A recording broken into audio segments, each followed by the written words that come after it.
आहेत कोण? घाटी म्हणजे घाटावर राहणारे. घाट म्हणजे या महाराष्ट्र भूमीत स्वराज्याच्या निर्मितीसाठी रक्त सांडलेल्या शूरवीरांना अंगा खांद्यावर अभिमानाने मिरवणाऱ्या. पुन्हा शिवाजीराजे भोसले हा चित्रपट नुकताच रिलीज झाला. अगदी टीझर ट्रेलर प्रदर्शित झाल्यापासून या चित्रपटाविषयी उत्कंठा लागून होती. बरेचसे प्रेक्षक उत्सुकतेने या चित्रपटाची वाट बघत होते.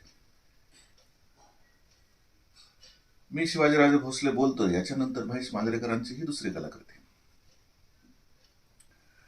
चित्रपटाच्या सुरुवातीच्या ओपनिंग वरून असं दिसतंय की चित्रपटाला प्रेक्षकांचा प्रतिसाद खूप चांगला मिळतो. हळूहळू प्रतिसाद वाढत जाईल.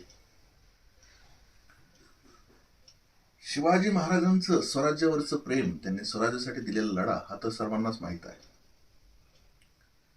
पण बळीराजासाठी जे शिवाजी महाराजांनी कार्य केलं त्याची माहिती खूप कमी लोकांना आहे. या चित्रपटाची कथा अशी सुरू होते की सध्या बळीराजाचा त्रास म्हणजे शेतकऱ्याचा त्रास कुणालाच माहीत नाही असं नाहीये. कधी निसर्गाचा त्रास आहे, कधी अतिवृष्टी आहे, कधी कमी पाऊस आहे, कधी मालाला भाव मिळत नाही. अशा बऱ्याचशा संकटातून हा शेतकरी सध्या चाललेला आहे. हे सर्व महाराज पाहतात आणि ते प्रथेवर येतात आणि या व्यवस्थेला जे जबाबदार लोक आहेत त्यांच्या विरुद्ध लढा देतात. अशी या चित्रपटाची कथा. म्हणजे इतिहास आणि वर्तमान याची उत्तम रीतीने सांगड घालण्याचा प्रयत्न महेश मांजरेकरांनी खूप चांगल्या पद्धतीने केलाय. अतिशय संवेदनशील विषय, पण तितक्याच प्रगल्भतेने त्यांनी तो मांडलेला आहे.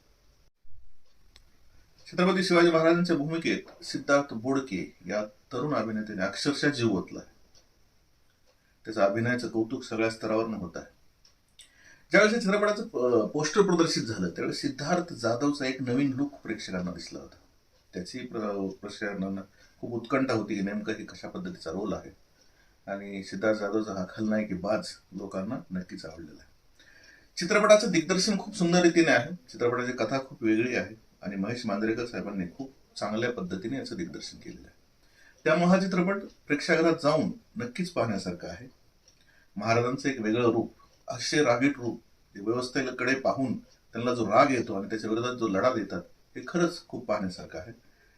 चित्रपटाला माझ्याकडून 5 पैकी 5 गुण मिळतात. त्यामुळे हा चित्रपट प्रेक्षागृहात जाऊन नक्की पाहावा असाच आहे असं म्हणता येईल.